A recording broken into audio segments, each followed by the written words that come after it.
Rabbi Francis Nataf. Born in Los Angeles, he's a graduate of Yeshiva University and of Lewis and Clark College. And he lives and works in Yerushalayim. And he's been there for now over 20 years with his family. Just had recently a grandchild, I believe. Mazel tov. Very nice. And he does many things. He's a writer, translator, speaker, educator. He's been educational director of the David Cardozo Academy there. And he is an associate editor of the Jewish Bible Quarterly. As we were talking over dinner, I noted that I had discovered Rabbi Nataf's work, his truly creative Jewish approach to modernity. Accidentally, I read many things, and I was reading the Jewish press, newspaper, magazine, and I came across Rabbi Nataf and his Shabbat drush on the weekly portion, and I found them compelling, and I began following him and looking forward to it. And from them, I was led to his books and publication and his many articles. He is the author of an ongoing series of commentaries on the Torah. He is the author of the Redeeming Relevance series, and I have the book here, and I made a point of bringing it, because I want to wave it at you.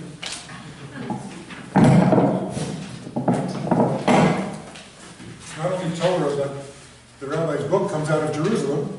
He carried this all the way and gave it to me as a gift, and he had a copy for the Rabbi Jacobson as well. And this is a series he calls Redeeming Relevance. This one is on the book of Genesis. He's working on other books of the Torah, the Pentateuch, as well. Explorations in text and in meaning. And they're brilliant works, and very accessible, because he has a wonderful direct style of writing. And I recommend this to you highly, and you can purchase this book through Amazon online. And I think it's well worth getting the whole series. So he's also published many articles in the media, in the Jerusalem Post, the Times of Israel, the Jewish Press, and even Haaretz, and the Jerusalem Report.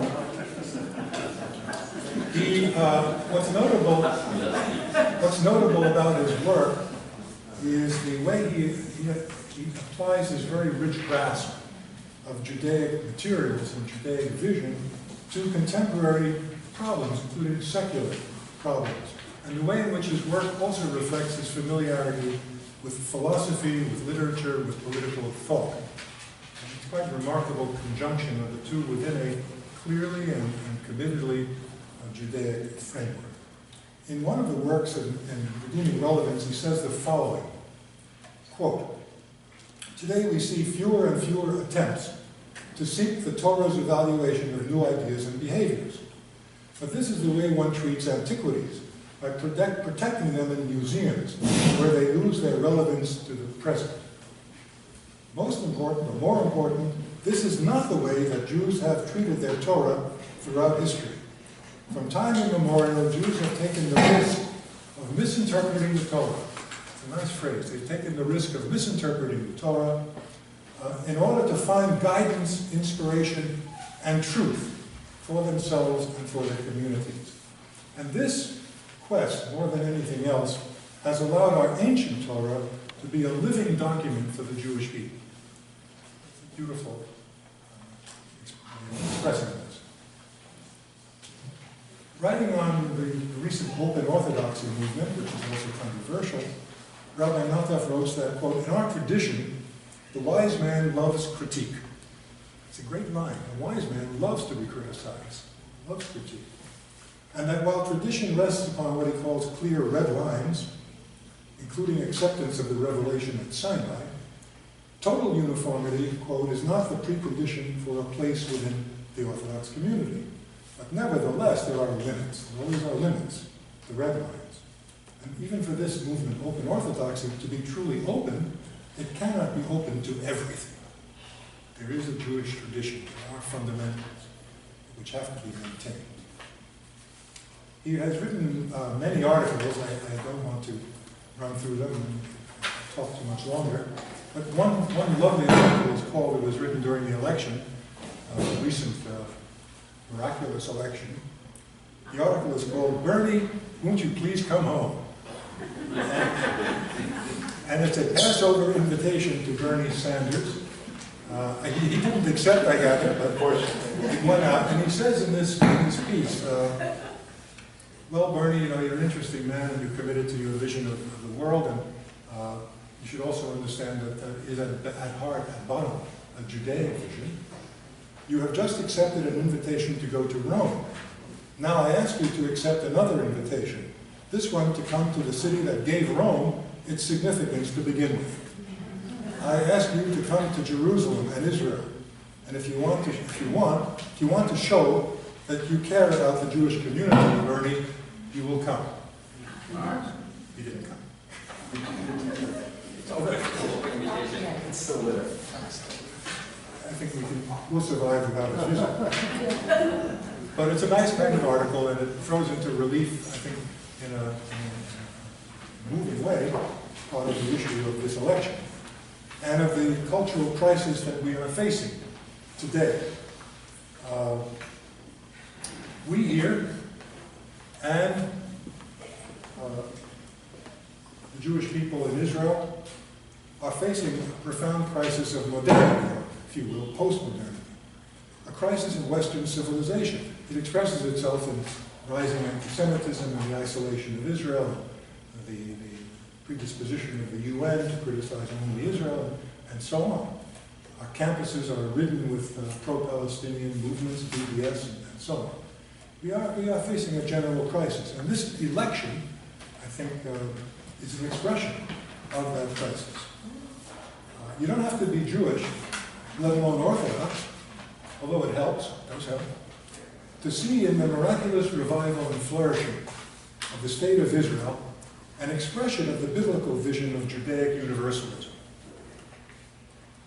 This vision of the role of Israel, of Judaism, in the development of modernity, and I think we're going to see, as part of the answer to the crisis of modernity, we're going to address in CIJR's March 2017 upcoming gala, because the topic of that gala is, quote, Israel's contribution, biblical and modern, to Western civilization. And that's a point we're going to make, and we should make. It's fundamental. So I'm sure that understanding this very deep connection between Judaism and secularity, between Jewish Israel as the center of the Jewish people, and the civilizational drama which is currently playing out all around us, that this will be touched on in Rabbi Nataf's talk, which is titled Thinking Jewishly, Israel, Jewish and Democratic. Thank you.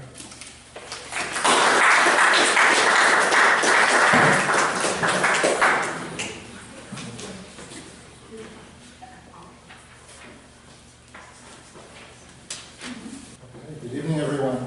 It's my pleasure to be here with you this evening and to have discovered new friends, not only individual friends, but also a wonderful organization that I discovered as well only a year ago. Professor Krantz discovered me, so coincidentally I discovered him in this wonderful organization. And I don't think I've ever gotten such a kind introduction. I've been introduced many, many times. I've even been compared to Rod Stewart in one introduction. Don't ask me why. But this was above and beyond, and something that my father would have appreciated and my mother would have believed. So thank you for that.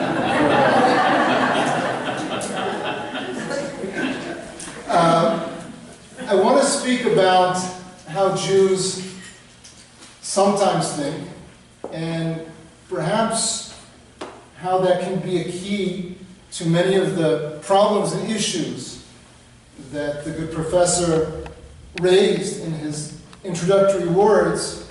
I'm going to start with the end of the sheet that's in front of you.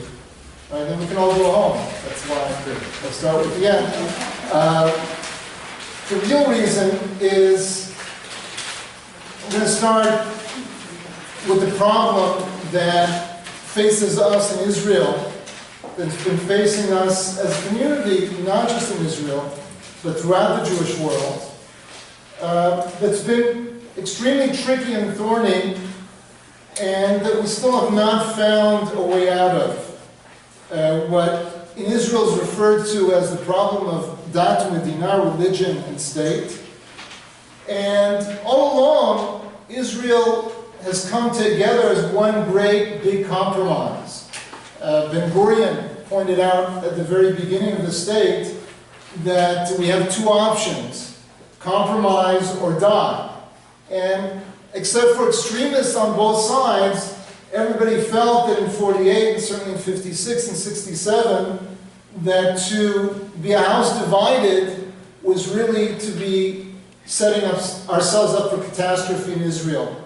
So we have a messy compromise where we both, religious and secular, agree to go along with things that we don't really agree with. But we do it, or have done it at least, for the sake of survival.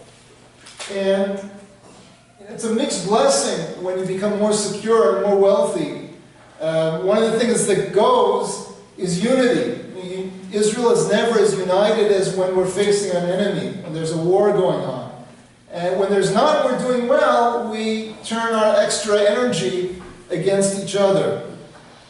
In any case, the state of Israel, recognizing its own identity, realized and formulated into law only in 1992, and sort of through a back door, the notion that Israel has to be both Jewish and democratic. And obviously there are a lot of contradictions if we take these two terms as they're normally defined. Just give you a quick example. There's a prohibition in Israel for Jewish merchants, restaurants, stores to sell chametz on Pesach. So it doesn't sound like such an infringement of rights, but in a purely liberal state, this is problematic. You're constraining the rights of an individual. That's usually what we mean by a democratic state. It's true there have, in some places, there still are blue laws where you can't sell liquor on Shabbat, on the non-Jewish Shabbat, on Sunday, but these are things that are starting to fall away in most liberal states. Whereas in Israel, there's still a strong consensus for, I shouldn't say strong consensus, but there's strong feeling by a large part of the population that we should have such laws, even though there are others that feel that they are problematic. So how can we in fact be both Jewish and democratic? And the answer is not what was once explained by Aaron Barak, the famous, extremely liberal Supreme Court the Chief Justice of Israel, who explained that what's meant by a Jewish state is really that we are all created in the image of God and that we should be kind to everyone.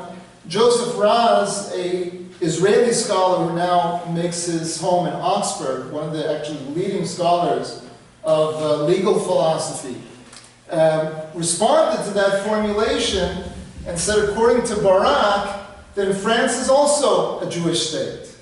Right? If you want to call an apple an orange, it doesn't change it from being an apple, regardless of the name. So it's not helpful to redefine Judaism. And it's also not helpful, by the way, to redefine what a liberal democratic state is. So we have an impasse, and this is a problem. This impasse sort of comes to the fore over and over again in issues we had very recently. Question of fixing railroads on Shabbat. Should we do it or should we not do it? And obviously there are many different people with different sides to this discussion. I think the problem is not so much the problem itself, but really the problem is how we think about it. It's how we think about contradictions, how we think about conflicts, how we think about things that appear to us as incompatible. And that's what I want to discuss with you this evening, the notion of paradox, something I sometimes call paradox as the program of Judaism. So let me start from a different place, not from a Jewish source, not from your sheet here, but something that I have in front of me, a quote from a book that many of you, I'm sure, read when it came out a while back, called The Clash of Civilizations. People remember that book? Samuel Huntington. Interesting political theorist, and made quite a stir, saying that post-Cold War, the issue is no longer obviously communism versus the free world.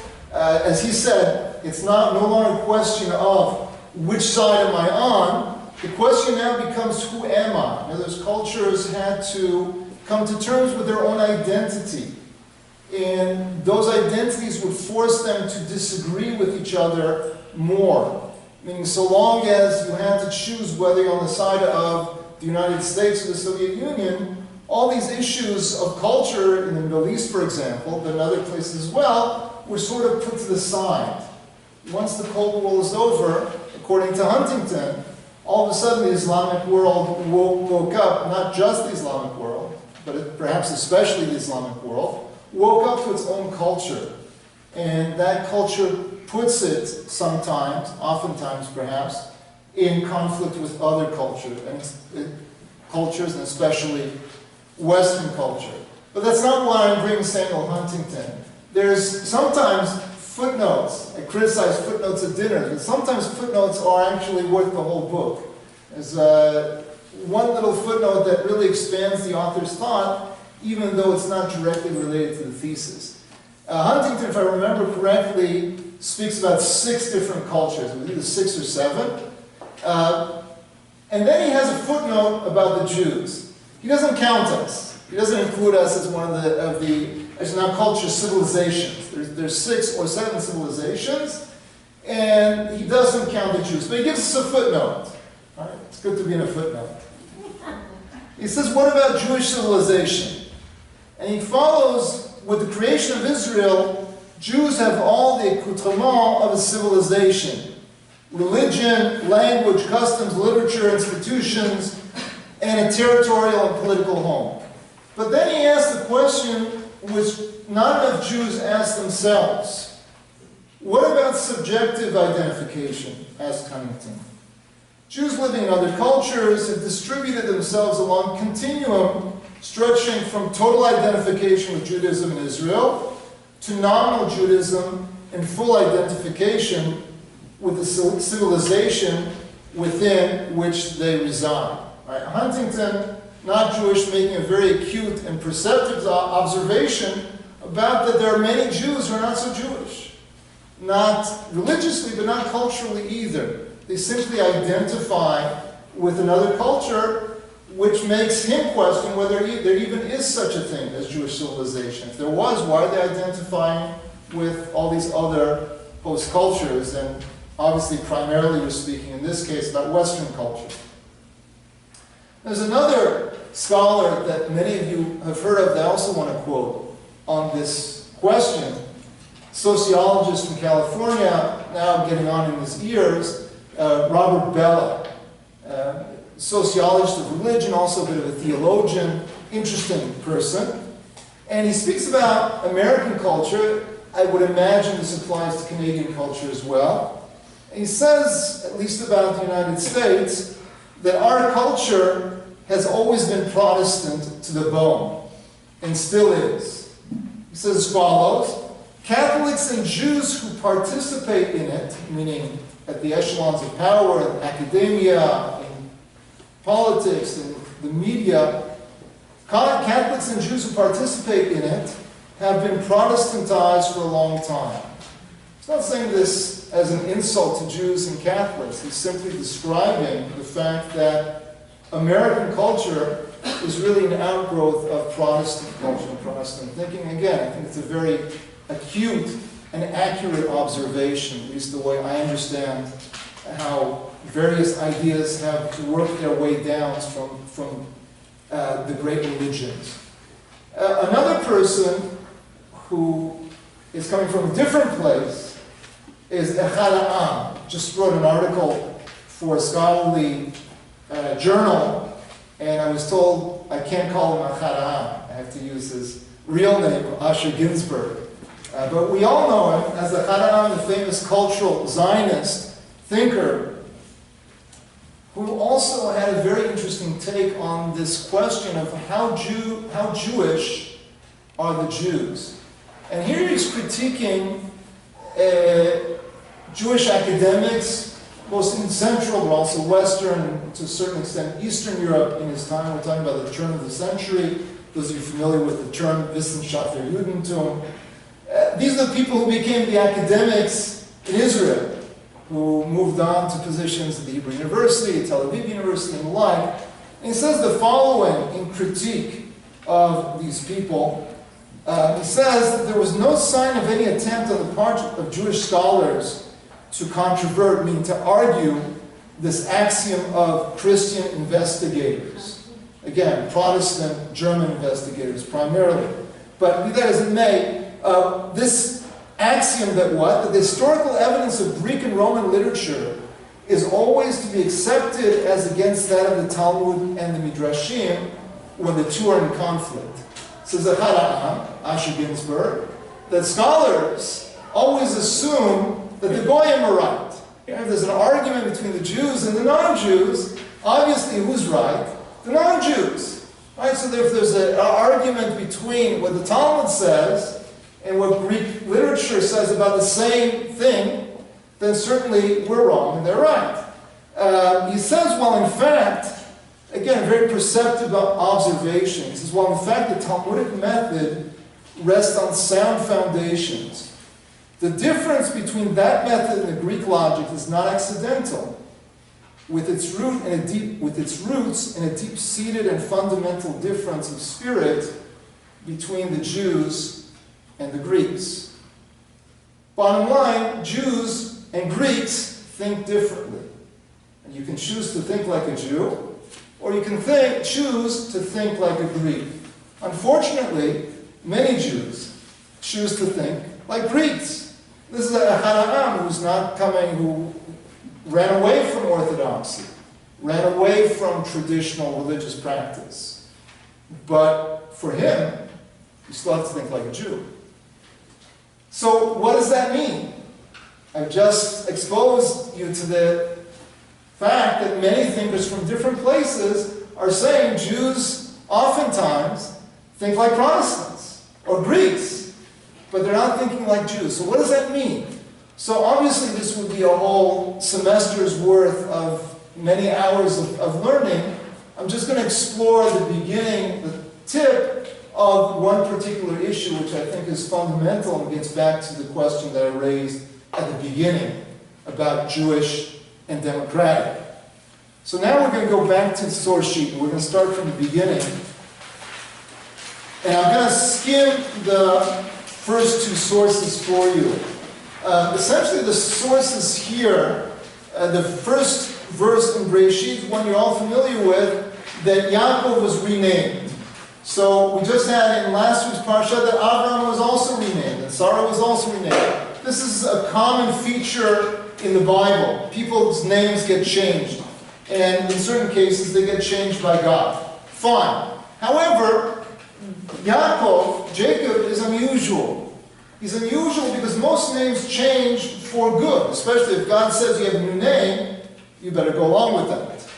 But Jacob gets a new name from God, Israel, and then if you look through the rest of the Bible, certainly in the book of Breshit, of Genesis, but throughout the Bible, what do we see? Once he's called Yaakov, once he's called Israel, once he's called Yaakov, he's constantly being called by both names.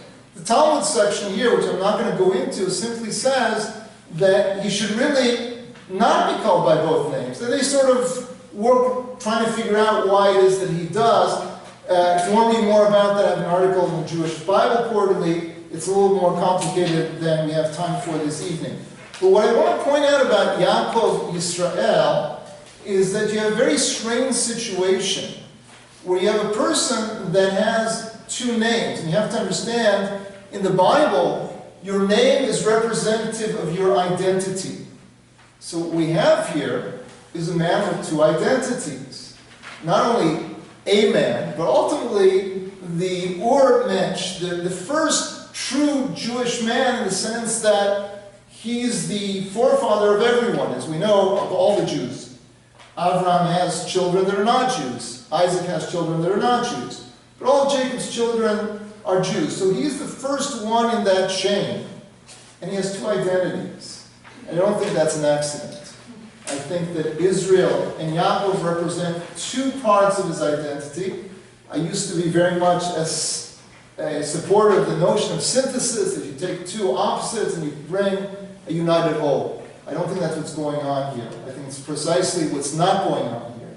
That rather than bringing a new identity from two opposites, it's maintaining two different identities.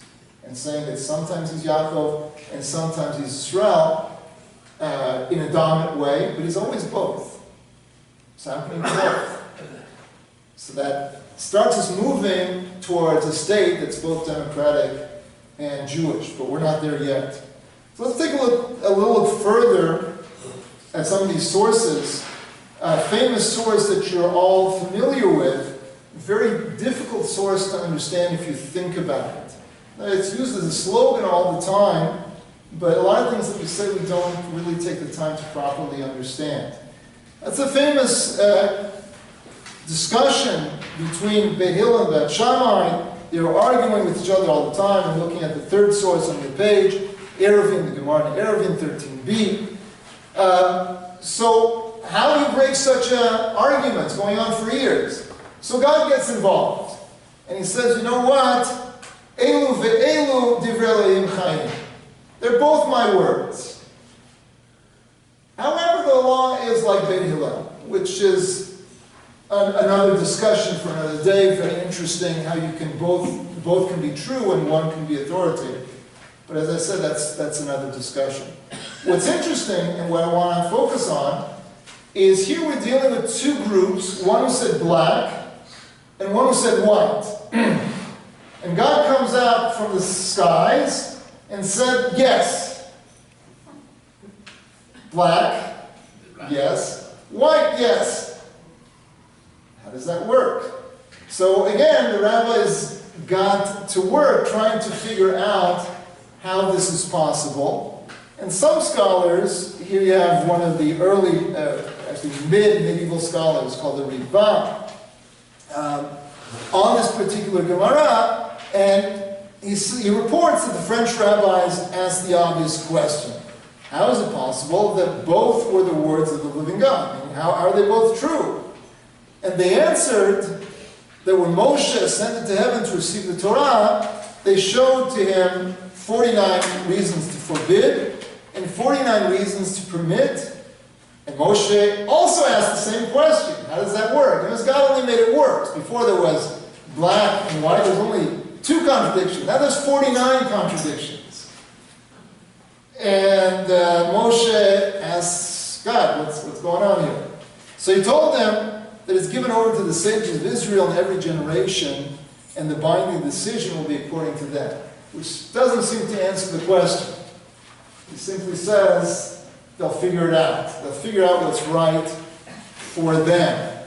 But in fact, there are what seem to be contradictions, black and white, that are both correct. I'm going to go further, turn over the page.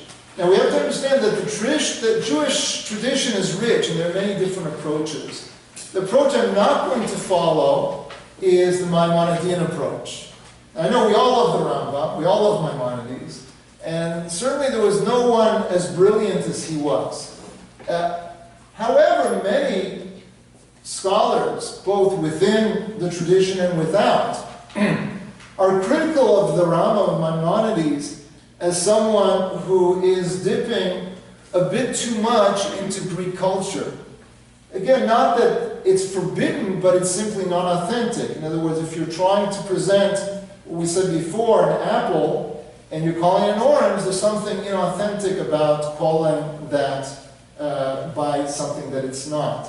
In other words, the Rambam, any who have studied the Rambam seriously in his works, even from a young age, the commentary on the Mishnah, in the Mishnah Torah, know that the Rambam brings all sorts of Aristotelian philosophy and claims, and I think he really believed it, but he claims that this is all rooted in the Jewish tradition.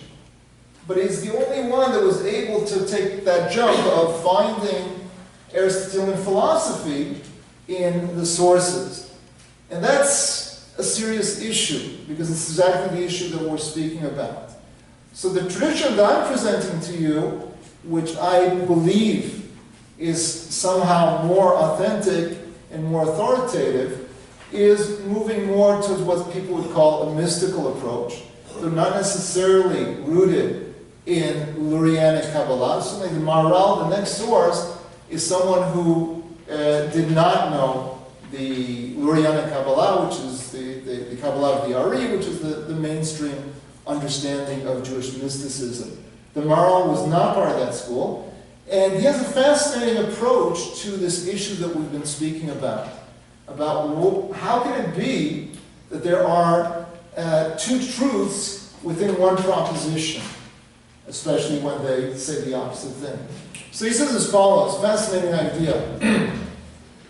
So just like in the world, one finds a complex object made of opposites, H2O. Now, he wasn't thinking these terms, but we know most things that we find are not pure elements. They're compound elements. And they can be elements that are vastly different, right? I don't know if they're opposites, I don't know enough about chemistry, how one defines opposites, but it's not important. The point is that things are made up of complex combinations. He says that, again, I don't know if this is true, but it doesn't really matter for the point. You will not find a thing that's completely simple, meaning made up of only one element. He says, so too in the Torah, there's no thing that's completely impure and which doesn't have any trace of purity as well. Fascinating idea. That in Judaism, for example, we say something is permitted or forbidden. Another category that we speak about is something pure or impure. So says the Maharal that this is not an absolute evaluation. That's not the way God has created his world, not the physical world, and not the spiritual world either. After all, the physical world is understood to be a model of the spiritual world. And so for him it makes perfect sense that there's no such thing as something completely pure or impure. So all of a sudden we're taking our black and white model, our bipolar model, where it's this or that, and we're saying no. Ultimately, it's a spectrum. It's a spectrum where black is on one end of the spectrum and white is on the other end of the spectrum.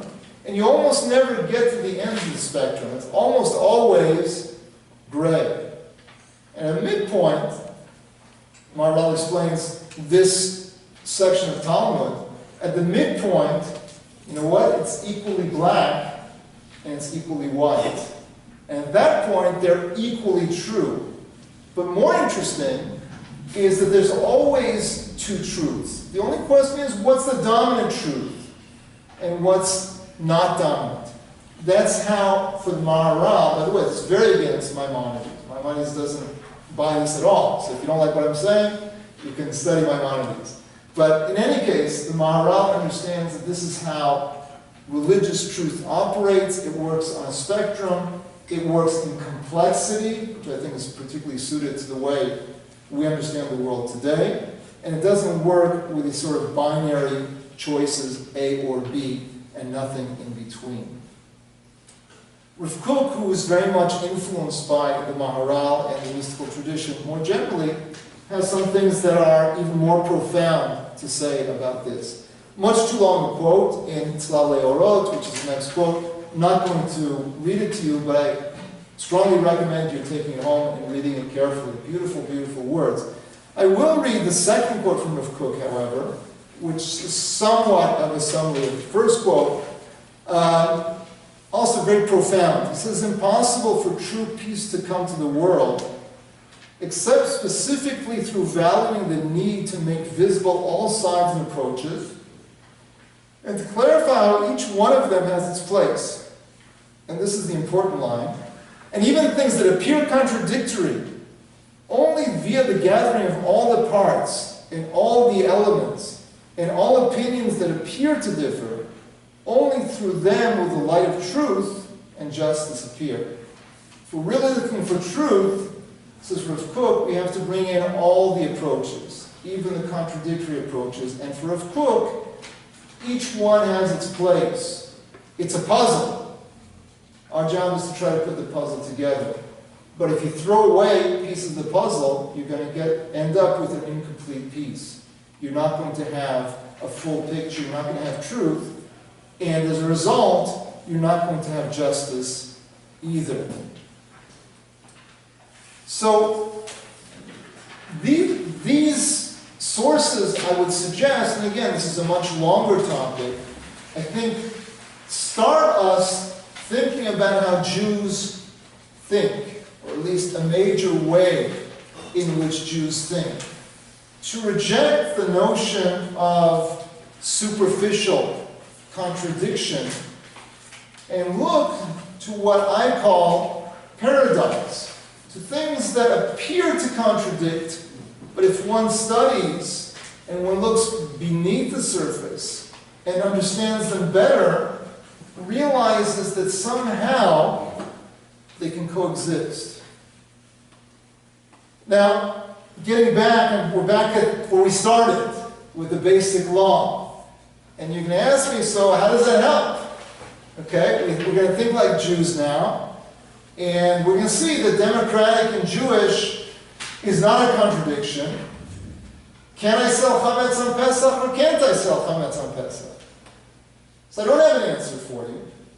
In fact, I tried to work a theoretical model, which was not so popular when I presented it. Something based on the idea of a sort of multicultural federalism. Anybody's interested, I'm happy to share the idea at length with you. But even though I'm not sure where to go with this, I'm almost convinced that this is the right road to travel. And it's a question of just taking that road. And I think there's more to it than just Israel, by the way. And Professor Krantz mentioned what's happening in our world more generally. I think of it as an impasse, as people speak about culture wars, about two forces with different approaches to all sorts of things that are not in conversation. And it's only getting worse. The American elections, I think, are a tremendous example. We've never seen such an election where a debate becomes a screaming match. It's not a discussion. Because people are representing totally different worldviews. And the world, on some level, and I argue this in an article that I wrote about the Trump phenomenon, that there's a need for balance between opposing forces. There's a need for what is at the bottom of the liberal vision, and there's a need for what's at the bottom of the traditional/conservative vision. The question is how to get both in one fell swoop. Again, I think part of it is that we think not only like Christians, but like Protestants. In Christianity, and this is also adopted from the Greeks, and that's why you have to watch out for those Greeks. There's a separation of soul and body in the Greek philosophers. This turns into, with the Enlightenment, a separation between the mind and the heart. Such that people are told you have to listen to the experts, you're not allowed to follow your heart. Or vice versa. How can you be inhuman and simply follow facts? You have to listen to your heart. And on some level, I argued in this article about Trump, that this has been the cultural battleground in the West for the last 200 years, maybe more.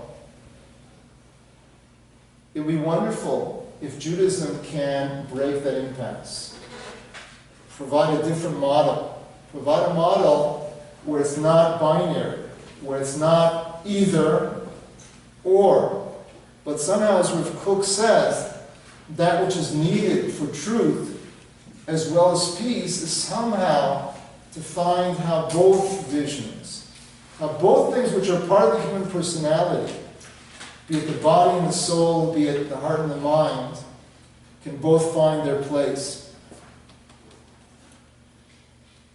So my suggestion is that indeed that is part and parcel and central to the Jewish tradition, starting from the Bible, as we demonstrated very briefly in terms of Yaakov Israel, but going through the Jewish tradition in the Talmud, as we demonstrated, in later thinkers. And I admit that this is a struggle on a personal level for me. I think it will be a struggle for most of us, whether we're Israeli or diaspora Jews. We're all, to a large extent, very Western in how we think. It's not easy to break out of the way of thinking. My suggestion, however, is that not only for the sake of Israel, but for the sake of mankind more generally, we have to break out of this impasse. So if we do that, we can make a unique contribution at this very precarious position in time where many of us, certainly in the United States, have no idea what's going to happen next. And that's not a good situation. Maybe better than what happened last time, but it's not a good situation where nobody knows what's going to happen next. And as I said, the main reason for that is because there's a major problem in the way we look at things. And it's about time that we as Jews go back to offering the world that unique gift that we have to offer. We gave the Bible to the world. We gave ethical monotheism to the world. We gave all sorts of gifts, as that famous book by Thomas Cahill speaks about, the gifts of the Jews. But we're not finished yet. There's more to do.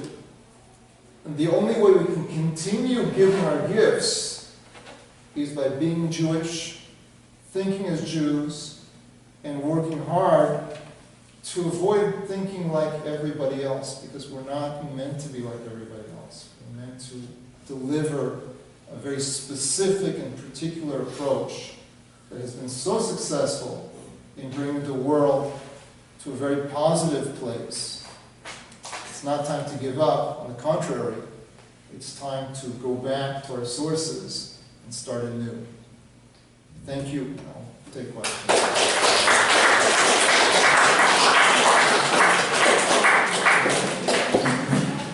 Yeah, go ahead. You mentioned the idea that we have black and we have white, and then we could bring them together and we have gray. So that we have gray, we've lost the black and white. On the other hand, if we've got the black and we've got the white, we bring all the sides in, and we need all the sides. How do we avoid slipping into postmodernism and relativism where everybody's right and everything is correct? Right, okay. So a lot of questions. Let's start with the black and white. So first of all, these are illustrations, analogies. With the Maharal's approach, it's not necessarily what Rav Kook is saying. When you have gray, you have a mixture of black and white. In other words, you have particles of black and white. If you go closely enough, you'll see the pixels of black and white intermixed. The question is, do you have more pixels of black and white? So they do both still exist. Is that the vision of Rav Kook? I'm not sure. Because I think you're right in the sense that for Rav Kook, it's necessary to bring out the full black as well as the full white. So we have different models, sort of nuanced differences, which I'm not sure is that important for the specific discussion. As far as postmodernism, so you haven't heard my latest interview. I don't have a problem with postmodernism. On the contrary, I think that there's a lot that they're picking up, in fact, explicitly from the Jewish tradition. Some of the early writings in postmodernism, especially in literary studies, go back to the rabbis, and Susan Handelman for one, who's since gone away from that direction. But be that as it may, postmodernism is picking up on something that's already there in the Bible, that there's a multiple way of looking at facts. I'm seeing it from the front, you're seeing it from the back, both are legitimate, both are true. That being said, we're not speaking about relativism. And this is, again, in the longer quote from Rav Kook, this is exactly what he addresses. That Rav Kook could be attacked as being a postmodernist because he speaks about different religions. This is very radical within Judaism, but he speaks about different cultures and different religions having unique insights that are not accessible to other groups. He also says that there's beauty in other faiths, in other nations, that for the Jews to claim unique access to truth is problematic. At least that's how I understand him. That being said, that doesn't mean that, going back to our sort of simple analogy, that we can't ultimately make the value decision that white is more important than black. White has a greater role. The brain has a greater role than the stomach, right? The bodily analogy, which is often used, to take that analogy a bit further, I think it's a good analogy to make in this case.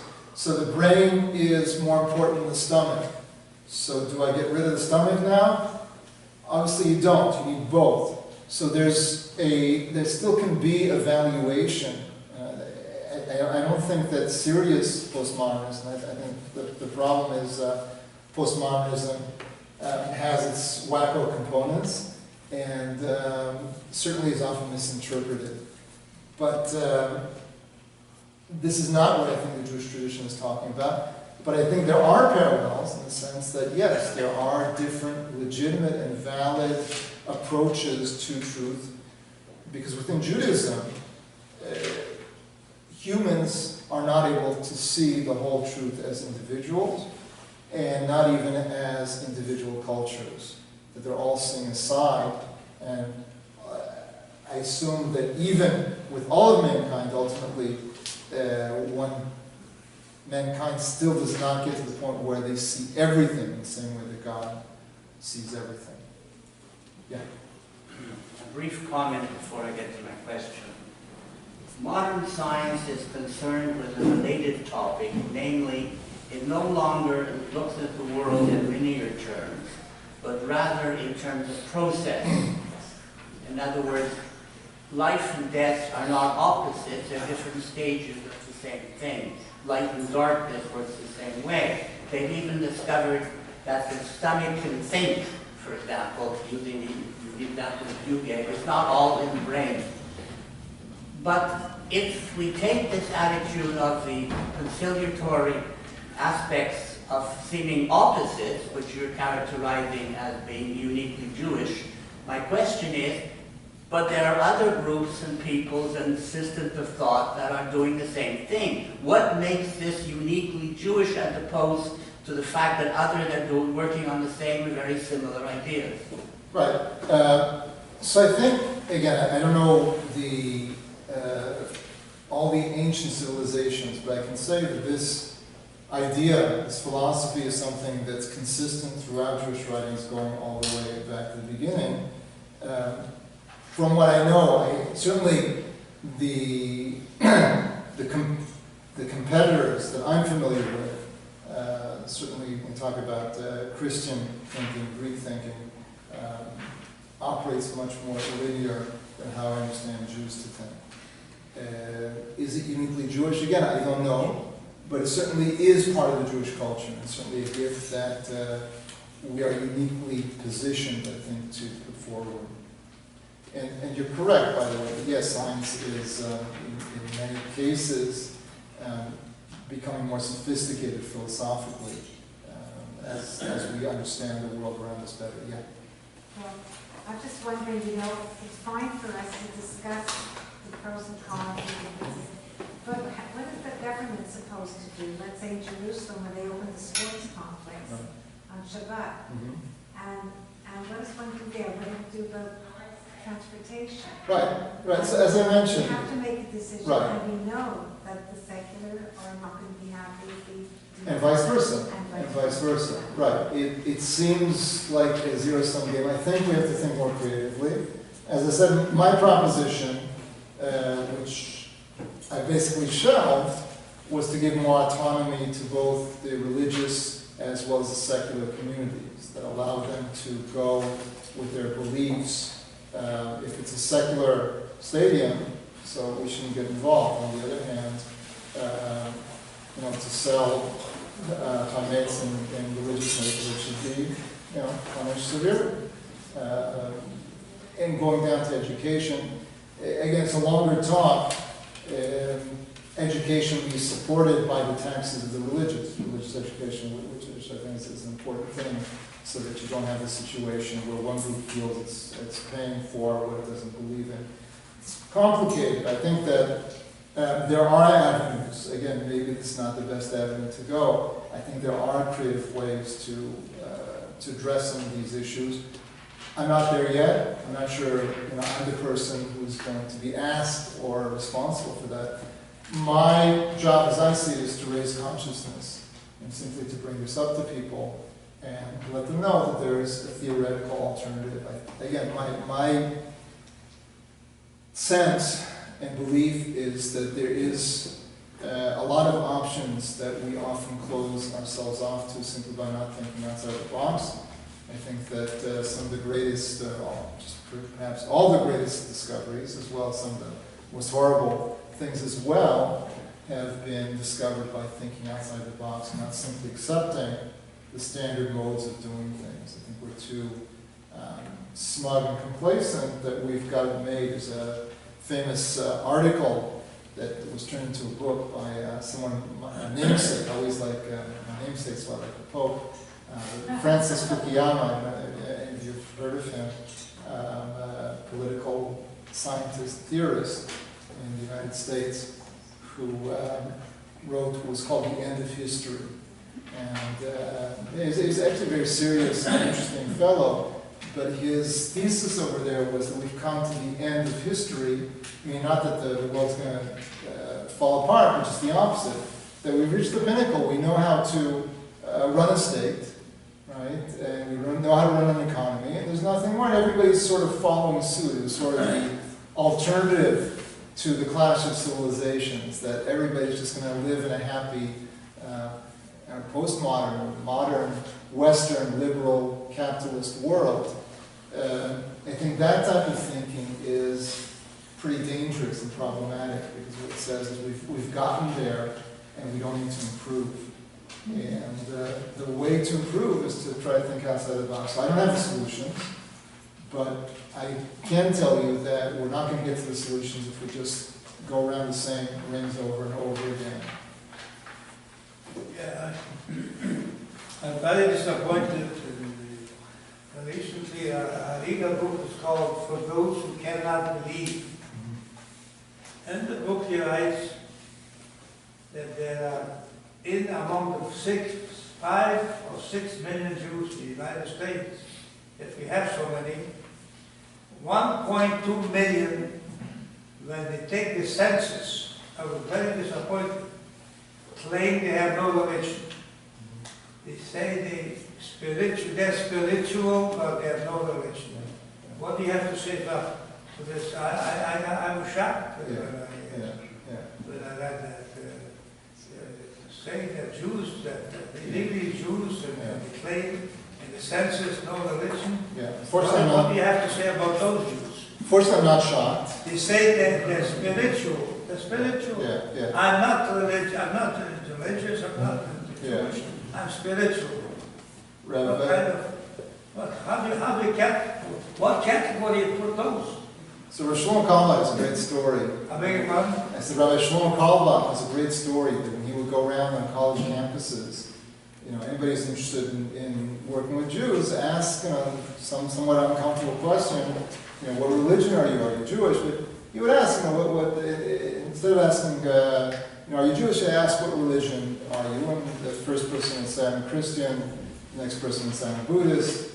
And the third person would say, I have no religion. He knew that was the Jew.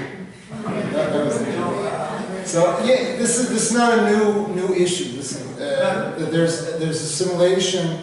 We know, and I think this is a much more complex issue about not so much the Jews that are beyond our reach, but the Jews who are falling away, that still are in our reach, what can be done.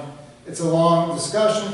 I think exposure to this type of thinking may be very attractive. When they say, when those Jews you report say they believe they're spiritual, so I think a lot of the Judaism that they know is not so spiritual. And I think we need to address that, both in presenting ideas which are a little more interesting than what we've heard in the past, but as well as emphasizing the spiritual component that should exist in prayer, for example, which we don't do so well, which is a problem. When I was in Israel with the RCA, the RCA, you know, the Political Council of America, there was a hot debate about who's a Jew. Yeah.